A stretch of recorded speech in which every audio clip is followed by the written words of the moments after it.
Hello and welcome in. Please do not leave your luggage unattended on the station.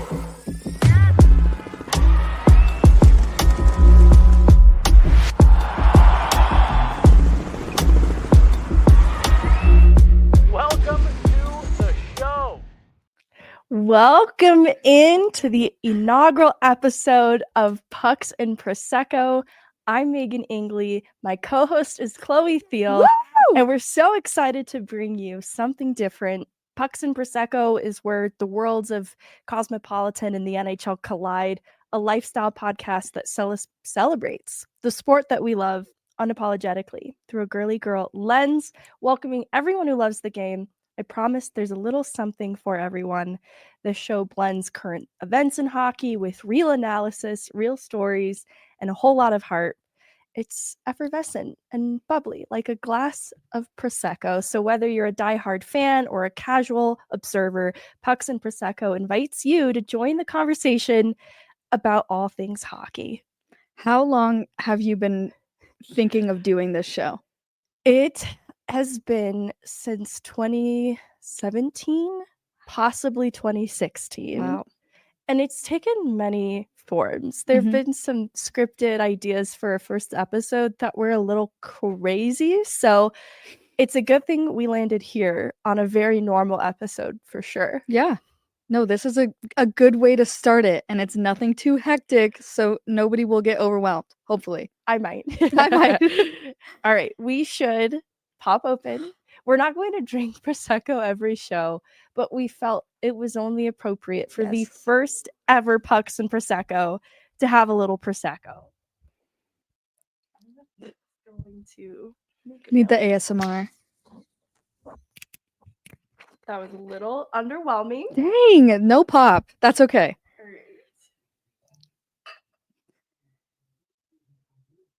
right. These beautiful heart glasses. Thank you. This is good to start. This is crazy being drunk at work. Hello. Yeah. Chloe, thank you so much for agreeing to be my co-host. Of course, I'm so excited to be a part of this, and this is your passion project. So I know this means a lot to you, so I'm very happy to be here. Are we too far across to No. Okay. On Pucks and Prosecco, we'll carve out time for cultural conversations about women in the game, the women's game, and women who love the big game, with a focus on finding a home to uplift and empower women's voices. Today's show is going to be focused on some current events in the NHL, but we have some cool stuff already planned for next week with that Kim Weiss interview, one of the only female coaches in the AHL among 3 who have ever coached in the AHL. The video coach for the Colorado Eagles will be coming next week. But today we're going to be diving into a couple different things.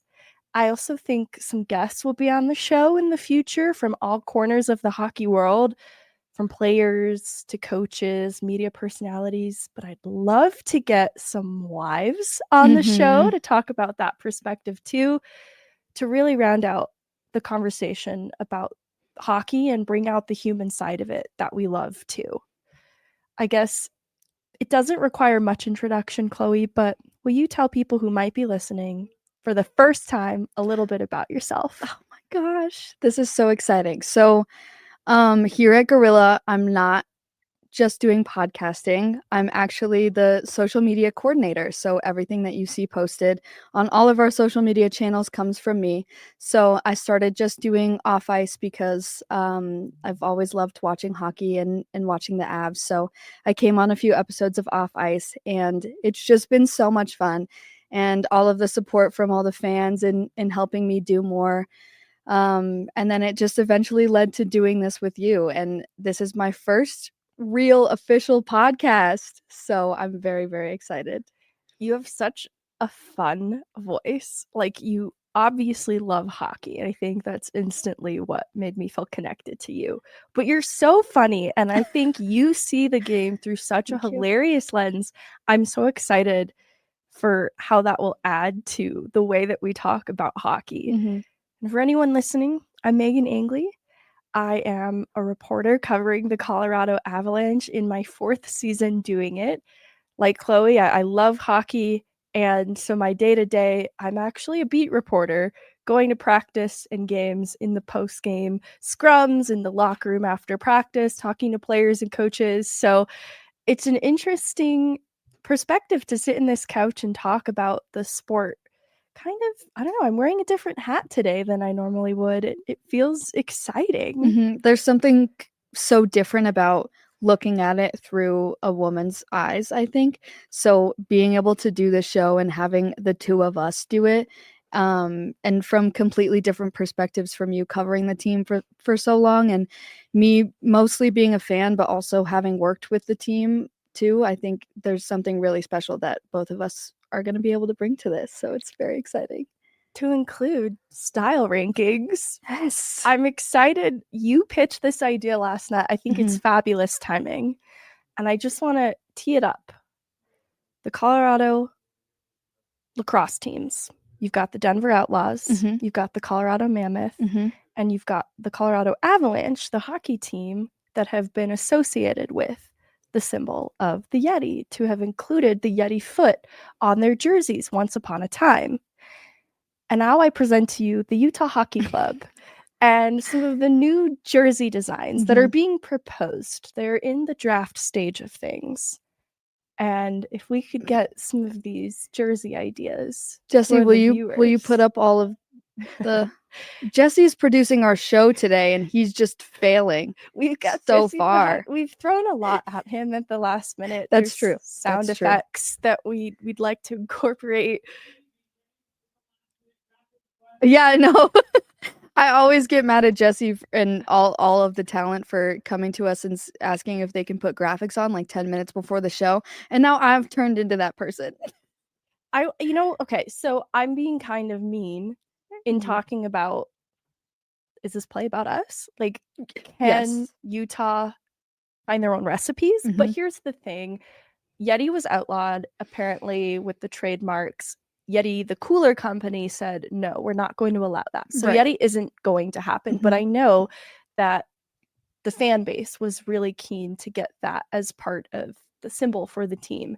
And they showed, I mean, this was last week, I think, when were having the fans vote on these. So they had a whole design for Yetis, and you can kind of see what it looks like. It's interesting. It's very interesting, and here's where I have to play devil's advocate a little bit. Geographically, Utah shares a lot of the same lore as Colorado. Yes. And so from the outlaw side, there are real outlaws historically tied to both Utah and Colorado, to include, similarly, Butch Cassidy and the Sundance Kid's crew committed crimes in both Utah and Colorado. So we both are states with outlaws. We both have mountains. So kind of in that Utah Hockey Club proposed design, the top of what appears to be very Yeti-like has kind of a mountain landscape. And then similarly, fossilized mammoth remains have been found in both Utah and Colorado. So it's not entirely unique to just Colorado, but if they propose anything involving Dinger, I'm getting really suspicious. I understand where they're at. Maybe there's not enough going on in Utah for them to pull ideas for the logos. So true. But it has to be more original than teams that are already in Colorado.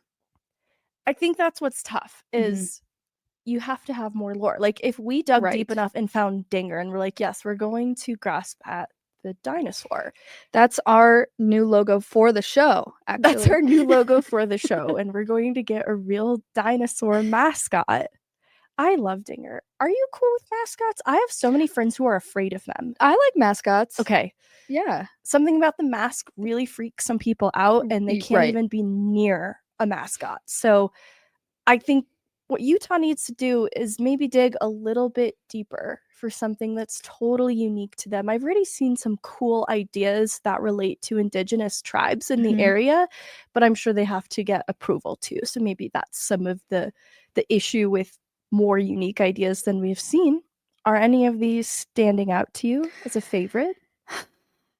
No. I do think the Outlaws one is a little bit more original than the Mammoth, but I also don't like the design of it. Like I just don't think that looks great on the jersey. Like that mock-up of the jersey, it looks awkward on there. And something about the colors too. You know, if you're gonna have an Outlaw logo, I feel like you should change your colors to sort of match that vibe.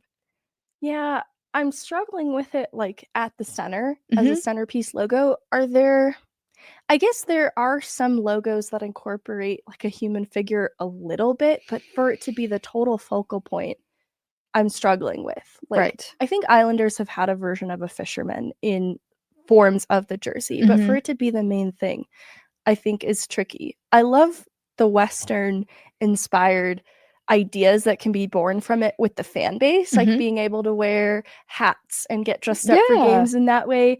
And if they did have a dance crew, I think that would be cute to have them be kind of cowgirls. That would be cute. But I think they need to tinker with that logo just a little bit more. A little. Because the Mammoth actually stands out as the one that feels the most hockey right now. Yes. But I think Outlaws has potential. I think it has potential if they alter the logo a little bit. And now that you say that about how much stuff they can do with it, it's making me like it more. I think it can be cute. Yes. Cute is what they were probably going for. Right. Cute is the main word when we're rating these on a scale. It's a scale of cuteness. I've already seen people kind of modify the Mammoth one to have kind of that mountain range at the top of the head in that one, and then have the tusks of the Mammoth kind of look like hockey sticks. So I'm getting sold on Mammoth a little bit more too. But ultimately, they just got to make some decisions. As a huge fan of the University of Denver hockey team, they don't officially have a mascot. People associate Boone with DU, but he's not an official mascot. And we went through the ringer in trying to vote for a mascot when I was a student. And there was like a Mountain Man generic proposed idea, and that one didn't really take off. There was like Jackrabbits was an idea, and none of them felt right. And so I understand wanting to just get it right because you're kind of committing to this for the future of this franchise. So take your time, Utah. Maybe go back to the drawing board. Yeah, that's the thing, is they had so much time to create all this stuff, and this is what came out of it. So I'm kind of worried if we give them more time, what could potentially happen? What are you going to make out of this if you haven't already had a final design by this point? You know, they waited an entire season to even drop anything.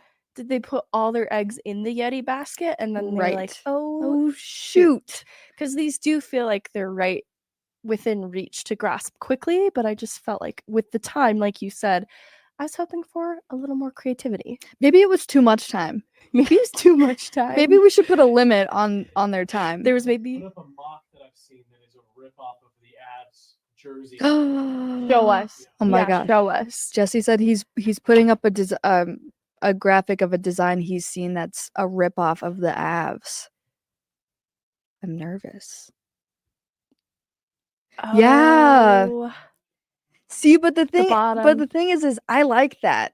Even though it's a rip-off, I like that a lot more. That might be why you like it. It Maybe. reminds you of something. Yeah. I actually like it too, though, Chloe. I don't think that's controversial. I also like the color scheme.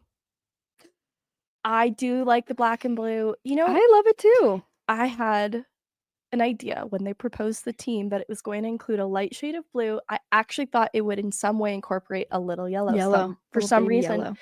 Yellow. And then they'd call themselves the Nuggets. No, I'm just kidding. I'm just kidding. I love the blue. That is something that baby blue color should be used a lot more. I love that lighter shade of blue. I loved that when the Avs had that lighter blue that's not as dark as it is now. I liked that a lot more. So I like the colors of it, but I just wish that they would have a design that matches the color scheme more. Yeah, the color scheme feels locked in. It's great. We found our identity in colors. We just haven't figured out the rest of it. Right. I think Saravelli reported these as final, but then walked it back a little bit and said they're still kind of in the draft stage. Right. But I have to imagine they're trying to just get this going so that they can start selling merch. And I imagine these are probably closer to final. Yeah. than- I think so too. than we think, and they probably won't go back to the drawing board, but it's interesting to see. And what will also be interesting to see, we've got an Avs game tonight against the Vancouver Canucks, which feels kind of perfect for our next topic in the Yes. show. The Vancouver Canucks have been kind of going through it. The blue is the same color as Jesse's Spider-Man hoodie What? pajamas. What if they were the Spider-Mans? Jesse, would you buy a Utah jersey if they were the Spider-Mans? Okay, he said probably, but that's not what I was expecting. I'm very happy that people decided to hate on Jesse for his Spider-Man pajamas, because he walked into the office and I said, "Why are you wearing pajamas?" And he was convinced that nobody would think that they were pajamas. They were pajamas. They Yeah, they were. They felt a little Felt bit like like pajamas. pajamas. Yeah.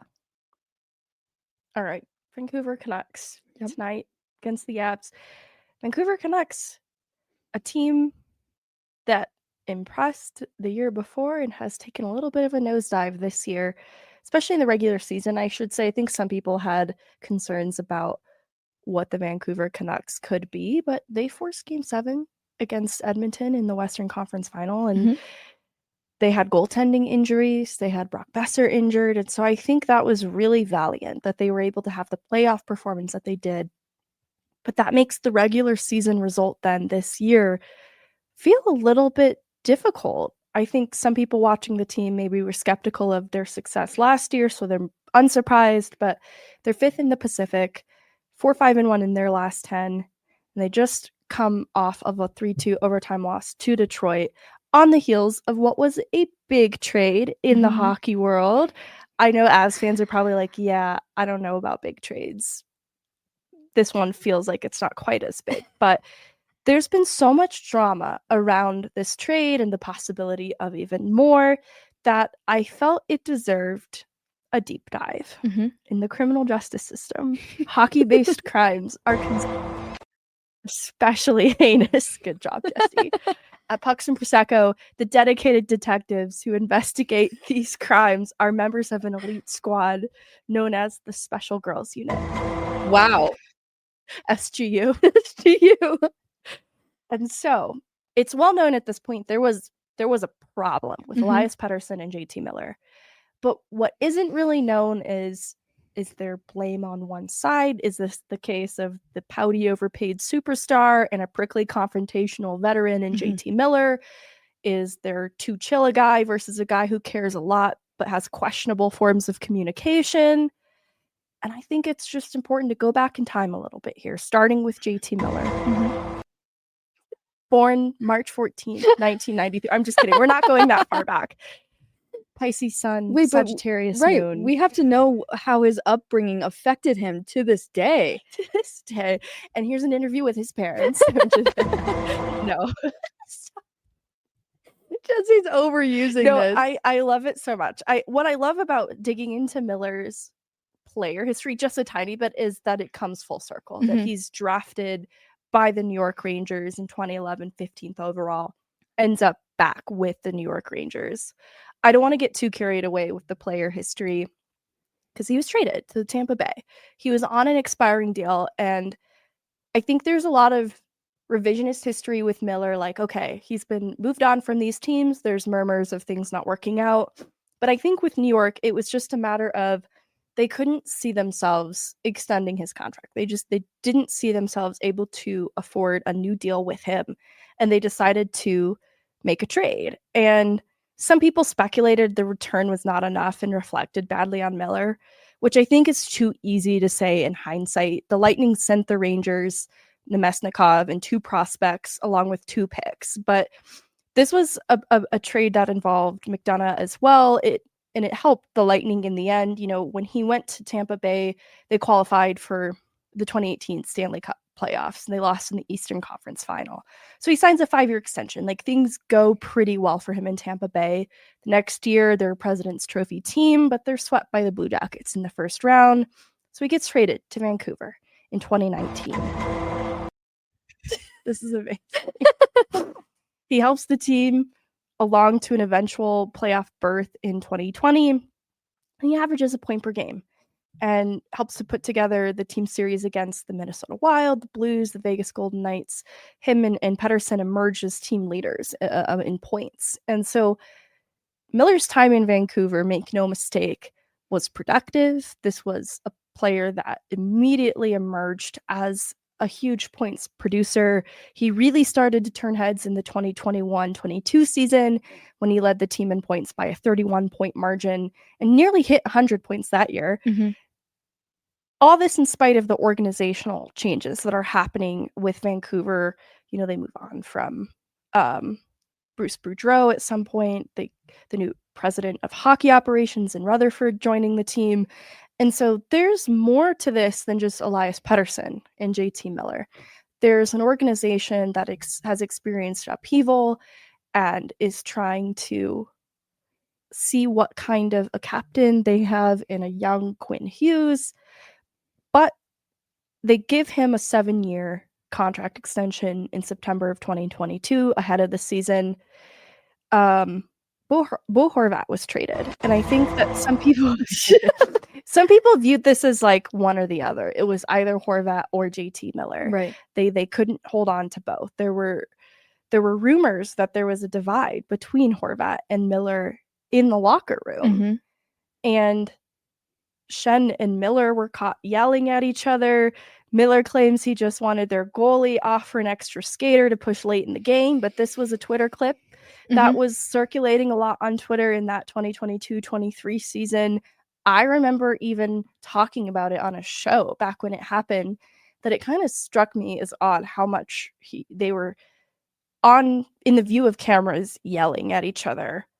But this extension for Miller, at the time, it made sense to get him signed because Horvat had basically been below a point per game player, like around the 0.8 for the 3 seasons prior. So at that point, considering he was entering his age 27 season, there wasn't much reason to expect a contract for Horvat to suddenly become a lot more expensive. Miller was coming off a near 100-point season. Mm-hmm. And so I think that was really what made the decision. I think the rumors of discontent between the two, based on what we dig into in the future, there was probably some truth that there was confrontation, but I think that's just who JT Miller is a little bit. So brings us to this last year that I alluded to, the Vancouver 2024 season, where they smashed all expectations and took hold of the Pacific Division with a 50-23-9 record. And JT Miller was a key piece in that entire operation, finally hitting the 100-point mark. And he had a big defensive effort in Game 7 in the Western Conference Finals against Edmonton. So we enter this year with a pretty good opinion of JT Miller, in spite of everything that I just said. Let's pan over to Elias Pettersson for a second. This is a homegrown talent to the Vancouver organization in his 7th season with the Canucks after they selected him in the first round in the 2017 draft. 26-year-old player had an NHL career high 102 points in the 2023 season and signed a pricey 8-year extension last year, which is around 11.6 AAV. And I think that's what's going to shape some of the context of the timeline of this year of the feud. On October 23rd. I was going to say, Jesse needs to put that right there because you set that up perfectly. On October 23rd, there was a heated exchange at practice, a cross-check from JT Miller to Elias Pettersson that Jeff Patterson reported. On October 25th, Elliot Friedman on 32 Thoughts reported that Vancouver wants Elias Pettersson to get tougher. Elias needs to get to another level. You'll all see it, and we want you guys to get him there. So there was this notion that it was a team effort to get Elias to be a more well-rounded, more mature player. And there was some sort of sense that the leadership on the team was tasked with helping to get him there. And coaches say this about their players all the time. Like, this is something that's hard to look into after you see JT Miller cross-check him, and then maybe he is too delicate, and now you have the coaches talking about it. I don't think I want to make the assumption just yet that those things mix. You know what I mean? I think the coach was basically saying that they expect more out of him, and it didn't Yeah. come from that. I think that's a fair point because completely separate from JT Miller, there's a conversation around Elias Pettersson, especially on the heels of this huge contract extension. Like, okay, we just paid you. We need to see more from you now. And I think that's where the early struggles of the team as a whole felt unsatisfactory for everybody involved. But you're looking especially at the superstar that you just paid. Right. Interestingly, on November 19th, JT Miller takes an indefinite leave of absence that will extend through December 12th. I don't want to skip ahead, but put a little asterisk by this leave of absence because, for one, I want to make it clear I'm assigning no negative value to a player who wants to take a leave of absence for any personal reasons. I think that will lend itself to an interesting conversation later when we talk about maybe the way in which these two personalities were never going to get along. Right. But in that time, JT Miller leaves and people observe that Elias Pettersson seems to be playing a little bit better. On December 15th, though, this is after JT Miller has returned back to the lineup following his leave of absence, Rick Tocchet calls out the team in a postgame. Passengers and a lack of emotional investment. He doesn't call out anyone specifically, but on November 17th, there was a big loss. I skipped my dates a little bit. November 17th, there was a loss. Vancouver lost 5-3 against Nashville. And then JT Miller takes his leave of absence, comes back. Rick Tocchet calls out the team in media in the postgame about passengers and a lack of emotional investment. And this is where I think you can mark the start of more media reports about a feud between the players. December 20th. This is where we're getting closer to the video. December 21st, Quinn Hughes comes out and addresses the rumors of the feud, downplaying them, saying everyone expects a lot out of each other, that they're a family, and he says it's 100% workable. On December 22nd, JT Miller comes out in media also downplaying the feud. He's pretty clear that he thinks everybody's making it up at this point. Yeah, specifically the media are the ones making it up and fueling this, not fueling the feud, but it's creating some sort of shift in the locker room because of all this speculation about what's been happening with the two of them. You bothered by the reporting about you and Petey? I'm not. Listen, you guys, in a sense, the outer world have created this thing. Like, this isn't a thing. So, am I bothered? No, but you guys are just wasting your time. About hearing of it? I don't care. You guys want to talk about it? You want to ask me? Ask me all you want. I can bring up PD and we can do the interview together if that would make you guys happy. What about shutting out the noise, JT? This team has always been so good about it, no matter what year it is, about anything regarding the team. Listen, I have a lot of stuff to worry about right now for myself. I'm not worried about any noise. The noise is between my ears, and I'm trying to figure out how to play a good 200-foot game for the team.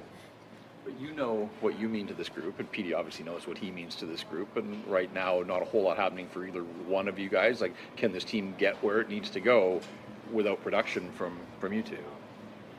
Where do we want to go? I would assume to the playoffs first of all, right. And beyond that. Okay.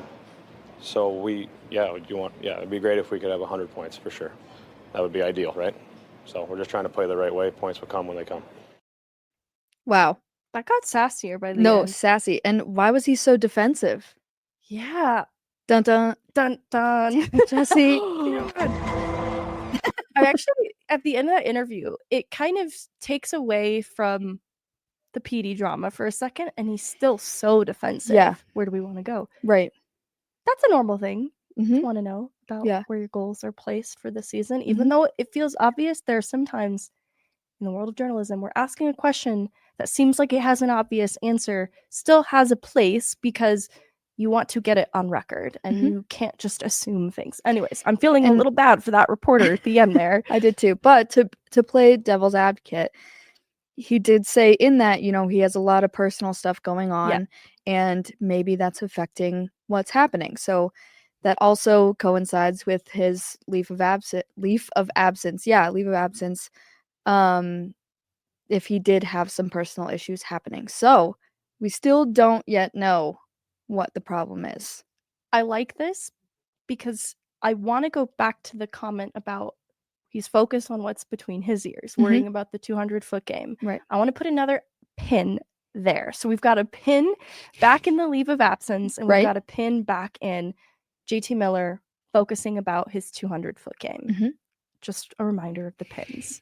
On that same day, Elias Pettersson did an interview, and he also said, I don't know why people still try to make shit up. So both players come out same day, like, you guys are making all of this up. But by December 31st, they couldn't hide from this anymore. Right. And their GM had to come out in an interview on Sportsnet talking about Pettersson. He needs to mature and understand that there are certain expectations and it does not get easier. And on both him and Miller, I think it's fair to say that you expect your best players to be the difference makers and the best players when you need them. And so he kind of calls out everyone. He's talking about Pettersson's maturity specifically, which feels familiar with the early season comments about wanting him to get tougher. Right. I think they just want him to grow up as a player and take a lot of ownership of his game. But also the GM calling out all of the star players. Like, I need all of you guys to be stars right now. That isn't immediately calling out a feud between them. But by January 1st, Brad Richardson, a former Canuck, appeared on a Missing Curfew pod and shared that there was tension between the players going back to the 2022 season. He said, I was in that dressing room with those guys. I love JT, love him. He's a freaking animal.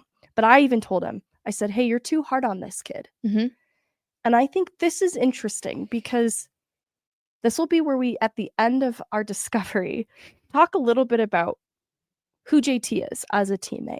Because this is a player that obviously cares about winning and cares about talking to the people around him to make sure that they also care about winning. And I think that's why a player like Brad Richardson can say that he loves this teammate. But there can also be a communication style that maybe doesn't resonate with everybody. By January 9th, the former Vancouver Canucks coach, Bruce Boudreau, came out and also affirmed the feud between the players. He said, that was the case when I was there. It wasn't a question of Miller and Petey liking each other, but if something good happened, they hugged each other. And for the most part, they played on the same line, for crying out loud. But the more we make out of it, the disconnect, the worse it is in my mind. There's no doubt there's friction between these personalities because they're so different. The alpha, Miller, can control the room, but one of the great things when I was there was a player like Tanner Pearson being a real conduit. He sat beside Petey and was a really good friend with Miller. He did a lot of smoothing things out. I don't think they have that one guy like that anymore. Maybe Tyler Myers. So he's skirting around it a little bit. Like, yes, there was tension, but they worked through it. Right. And there were players that helped to bridge maybe where that communication wasn't as effective between the two players. And even Boudreau is saying maybe there isn't that player in the room anymore that is able to do that. And there shouldn't need to be that sort of player. Yeah. You know, if you guys are playing on the same team, there shouldn't be a disconnect. I mean, there can be two players that operate completely different. Yeah. I think that's what ultimately led to the undoing of Miller's time in Vancouver. But I think similarly, Elias Pettersson not being receptive to that type of communication reflected poorly on him too. By January 18th, Elliot Friedman reported that Vancouver was close to dealing Miller to the New York Rangers, but it fell through. So at this point, it's pretty well established. There's some kind of problem, and they're looking to actively move players. By January 28th, Friedman also reported that Vancouver was in discussions with the Carolina Hurricanes about separate trades involving Pettersson and Miller before the Hurricanes instead acquired Mikko Rantanen. Oh my God. So and that's Taylor really Hall. why we're talking about this, is because it connects to the Avs in the end. It totally does, because Friedman had ominously reported that there was potentially an even bigger trade the day of the Mikko Rantanen trade. Right. And my thought immediately went to Vancouver and Miller. But what I'm wondering is, Jesse made a point off air is that really bigger than Mikko Rantanen, right? Is a JT Miller trade singularly bigger than Mikko Rantanen? I don't think it's bigger. It was more expected. You knew that Yeah. one of these two players, they were looking into trading one of them, whereas the Mikko deal, it was completely unexpected.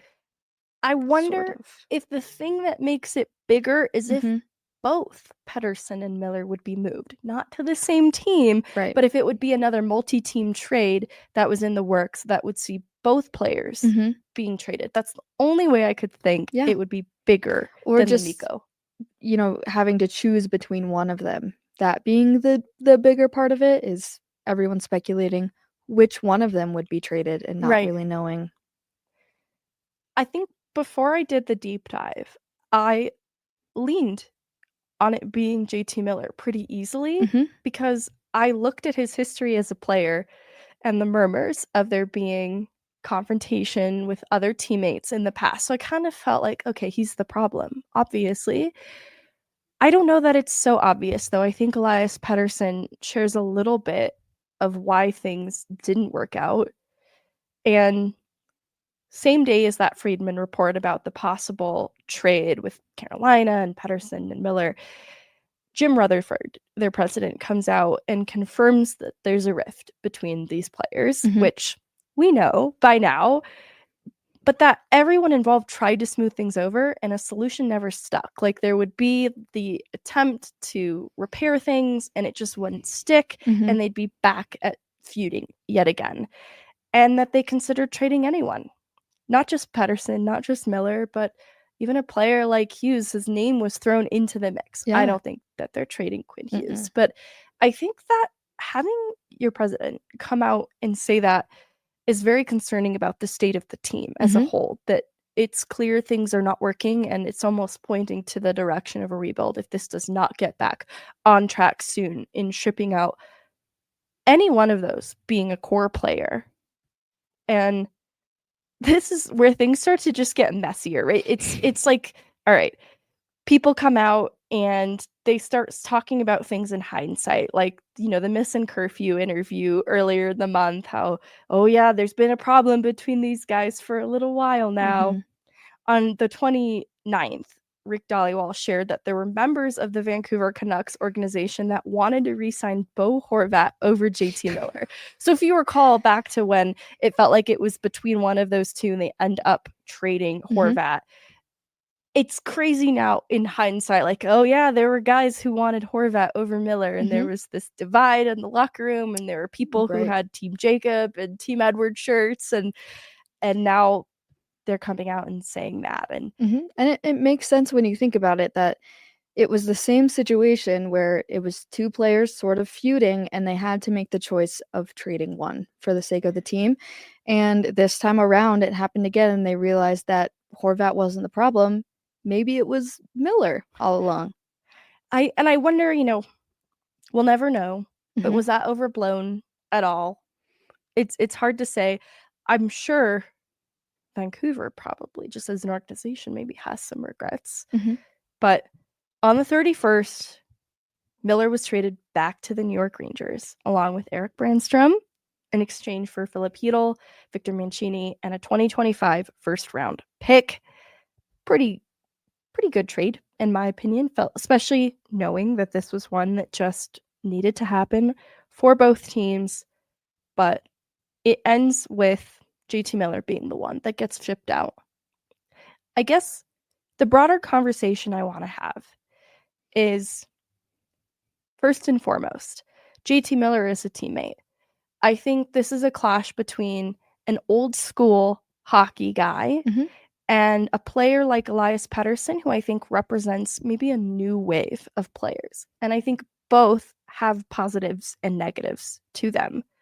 In the case of JT Miller, this is a player, by accounts from people who've played with him, who have liked him, that like playing for a teammate like that because he cares so much about the result and about winning.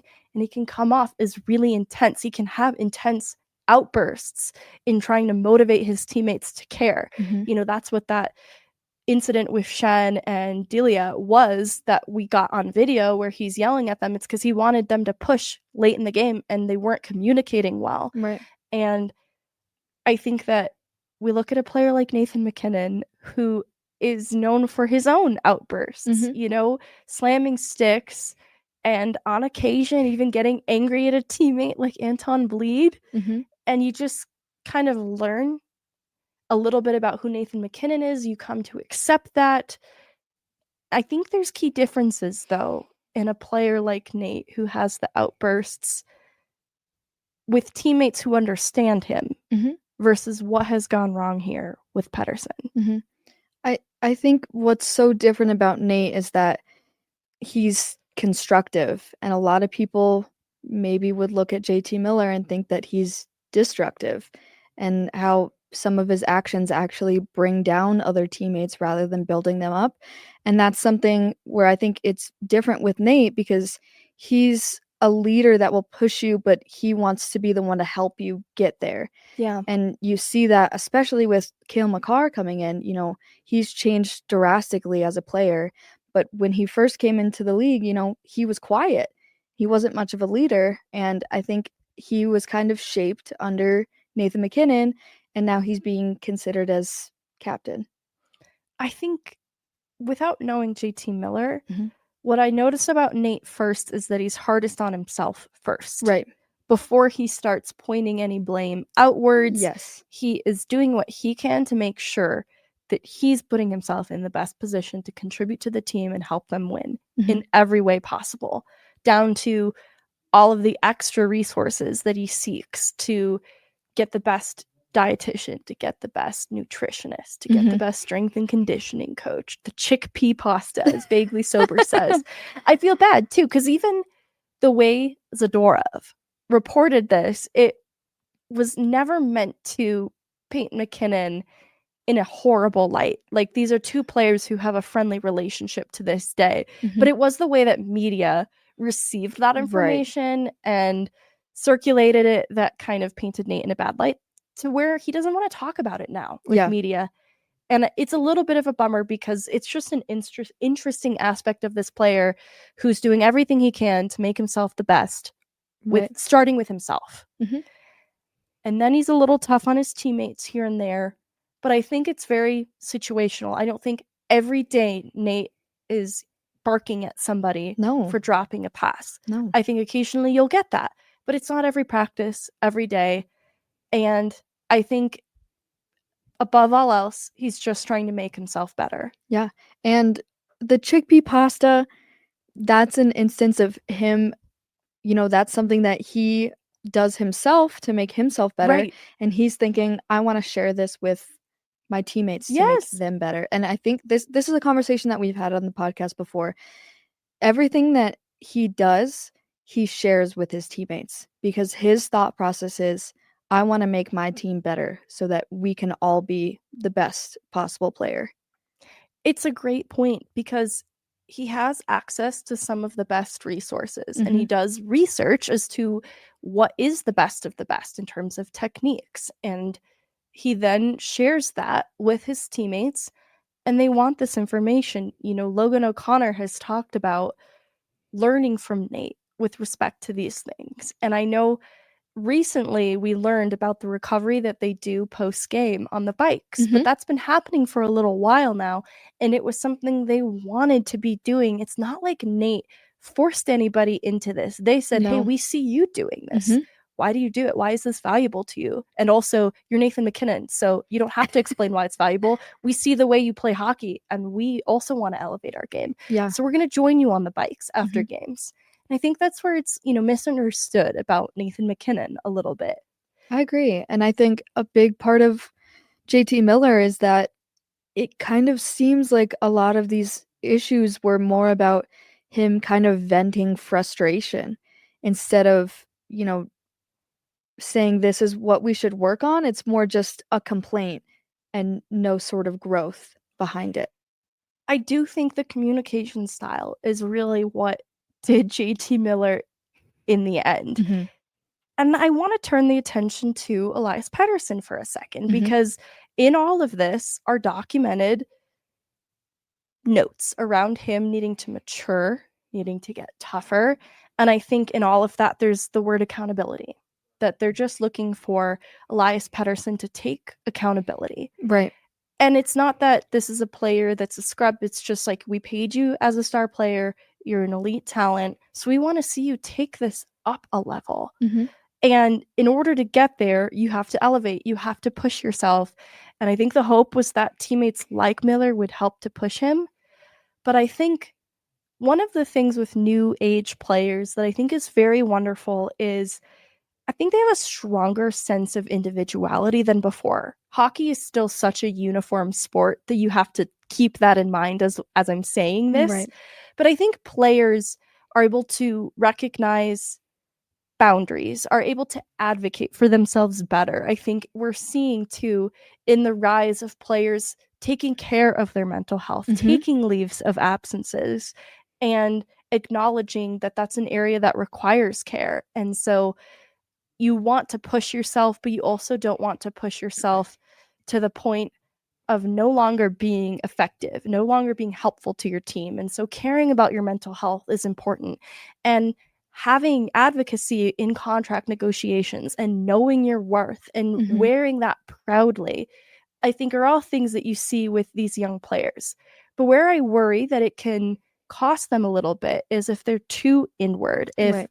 they have a really strong sense of identity Mhm. and worth as a result, and they're not looking enough at the JT Miller everything for the team, live and die by the team, do everything for the team. Yeah. And I even look at Mikko Rantanen and Mhm. contract negotiations, and I worry if this clash of old and new affected the negotiations in a way, right? Yeah. He's like, I know my worth, and so I'm going to advocate for myself. And I think somewhere along the way, the risk of, but what if this is real and they just ship you out because you can't see eye to eye, costs you playing for the team that you've loved for over a decade. Mhm. I worry that it kind of emerged with Mikko Rantanen and Yeah. negotiations in that way. Yeah, I think so too. And that was something we talked about before with, when Nate accepted his contract, it was for the sake of the team. It was a team contract, and Mikko's contract was really just putting himself first. And you have to wonder if these kind of players are maybe just wired differently, and they don't need to have that fiery in your face personality to care about the team, but because you can't see it from these players, then it makes it seem like they might care less. Yeah, because you're right. I don't think it is careless for any of them. Right. I think that they have a strong sense of self and self-care Mhm. that can sometimes appear like disengagement. And I think Emily in the chat brings up Nate. I've talked to Nate about seeing a sports psychologist. And I think Nate's a great example of trying to marry these two philosophies because Nate is, in a lot of ways, do anything for the team. Right. But Nate has also recognized, especially I think dating back to 2017 is where this really ramped up for him, seeing a sports psychologist, how managing your emotions and prioritizing self-care has value too, alongside the anything for the team mindset. Mhm. And that's where I think born from that is the player that had an off season that focused on recovery and almost surprised media on media day that was Nate's focus this off season going into this year, because he is so much an anything for the team kind of guy. And I think both players, new and old, are trying to find that balance, because we also like the JT Miller side of it also captures the players who play through crazy injuries during the Right. playoffs, and you're like, that actually was kind of stupid. Mhm. Yeah, I think it just depends on what you're willing to give up. If you're a player like JT Miller and you want to play through a really hard injury, then, you're risking having a shorter career. Yeah. And I think it just depends if you're either of these players. If you're willing to give up absolutely everything for the Canucks and live and die by them, then you should put your everything into it. But it seems like Pettersson maybe's in a place where this isn't the last thing he's thinking of doing. I kind of love that, because on one hand it's like, okay, hockey is life. Hockey should be your life, Right. to an extent. But Mhm. it's probably healthy to have other things outside of hockey too. But then there's the slippery slope of like, has a little too much outside of hockey taken importance? Mhm. And I think with Pettersson, that's where, in talking about players finding balance, because I look at too, having an intense player like Nate who will bark at you on Mhm. occasion for doing the wrong thing is balanced. Oh, we got a super chat from Whoa! Vaguely Sober. Congratulations on the new show. Thank you so much, Vaguely. It's so good to see you in here with us. Our first super chat. I am so excited to be doing this with you guys.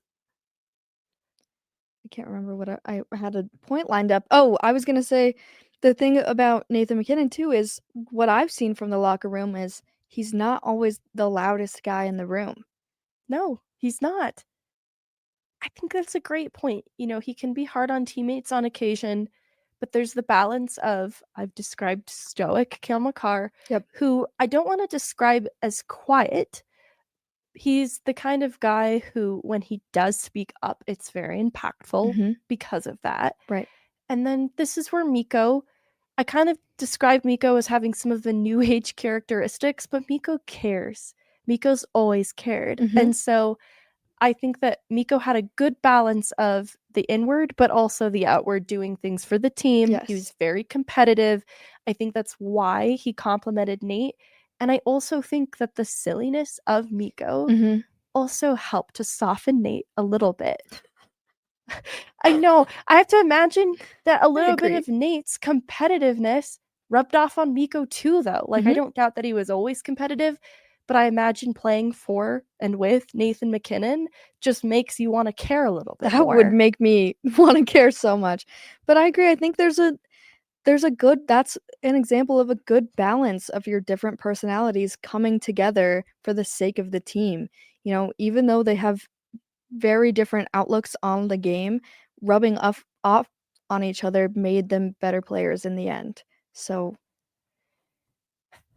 And that's where I think you had two very different sides of the spectrum in Pettersson and Mhm. Miller. Yeah. That there wasn't a path for them to meet in the middle Yeah. because it was too far apart. I agree. And similarly, kind of like Bruce Boudreau talked about, they had players that helped to bridge that gap Mhm. that I think they don't have really on this team. He said maybe Tyler Myers. Mhm. And I think that's important to note too, because I think Quinn Hughes is a different type of leader. Yeah. Then I think he's got, maybe some Cale Makar in him and how Yeah. he leads specifically. Mhm. Also, they're both very good hockey players.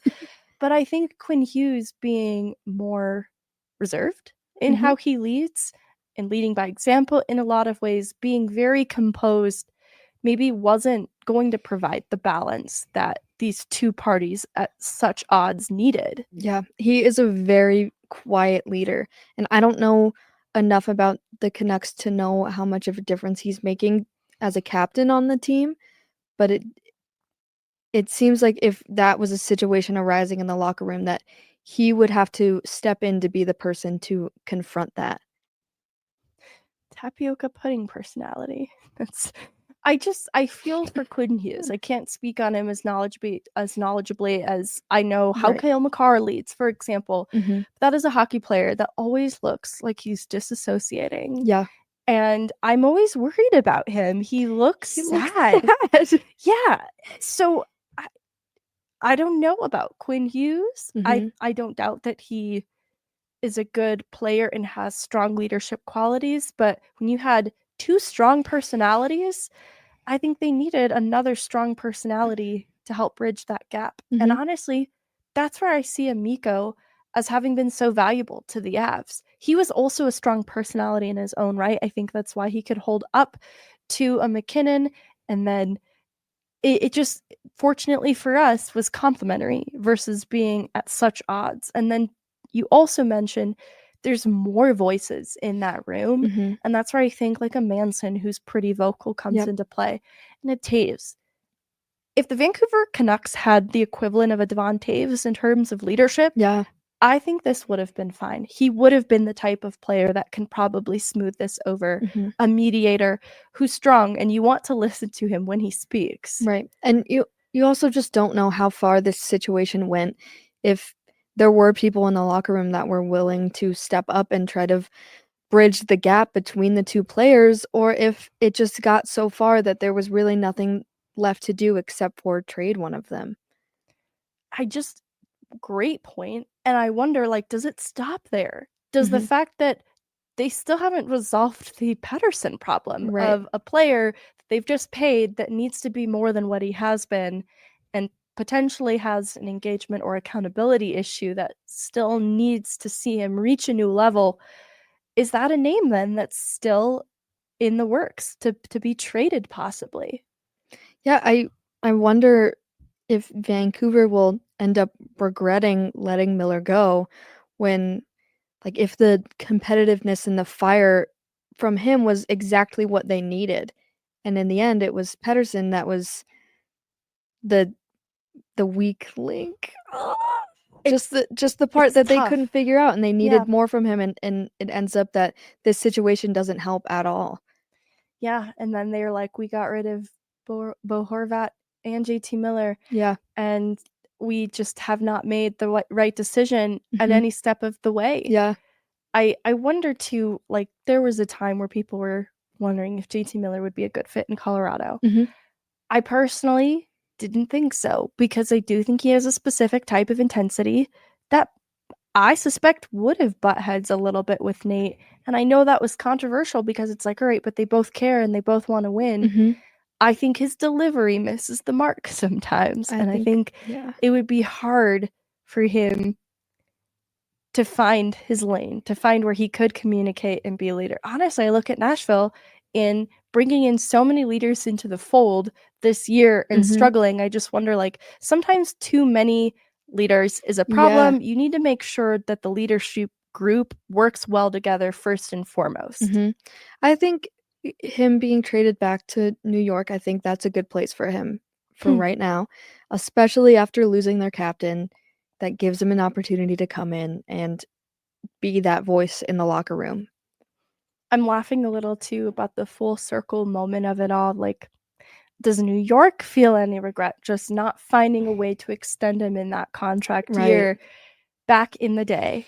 And it's hard to say, but I think we have a good thing going in Colorado. That's Mhm. what this situation helps me to appreciate, at Yes. least, that it's not a locker room that's without any and all conflict. Mhm. Again, Nate McKinnon can be tough on his teammates at times, but I think he has a more effective way of communicating that by picking his battles. And there is a standard of winning that's been met in Mhm. Colorado. Yeah. They win a cup with a player like Nate. And so I think there's proof of the process. Like, all Mhm. right, this guy has done it before. So you know what? I am going to listen to him. Yeah, he has the experience that Quinn Hughes doesn't on this team. So it makes you, like, the Avs problems, you put them all into perspective when you hear something like this, and it makes you appreciate the team so much more. Yeah.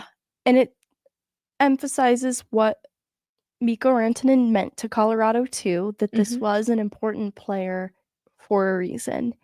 I like the players that they've gotten in the trade. It still surprised me a lot, and I'm sad that he isn't here, but there's a good mix of leaders still in that locker room, and Alyssa in the chat brings up Landeskog, Mhm. who still exists.